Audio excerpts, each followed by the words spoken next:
ನಮ್ಮ ಮನೆ ಚೆಫ್ಗಳು ಏನ್ ಮಾಡ್ತೀಯ? ಏನು ಉಳಿತಿದಿ? ಟೊಮೆಟೊ ಆಮೇಲೆ ಆನಿಯನ್ ಆಮೇಲೆ ಮೆಣಸಿನಕಾಯಿ ಅದು ಜಾಸ್ತಿ ಬ್ಲಾಕ್ ಆಗಬೇಕು. ಕಮ್ಮಿ ಕೌರಿ ಘಾಟ್ ಆಗ್ತೈತೆ ಅವಳಿಗೆ. ಆಮೇಲೆ ಘಾಟ್ ಆಗ್ತೈತೆ ಅಮ್ಮ. ವೇಸ್ಟ್ ಆಮೇಲೆ ಹೊಚ್ಕೊಂತೀನಿ. ಬೆಂಕಿ ಗಿಂಕಿ ಗಿಡದು ಸುಡಕ್ಕೆ ಮುಸ್ಕೊಂಡು ಬಾ ಈ ಕಡೆಗೆ.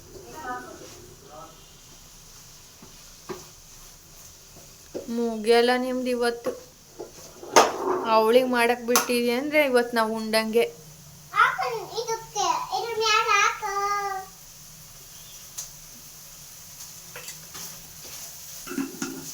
ಅರ್ಶಿನ ಪುಡಿ ಬೇಡವಾ? ಅದು ಶುಂಠಿ ಬೆಳ್ಳುಳ್ಳಿ ಪೇಸ್ಟ್ ಈ ಕಡೆ ಸೈಡ್ಗೆ ಎತ್ತಿಡು.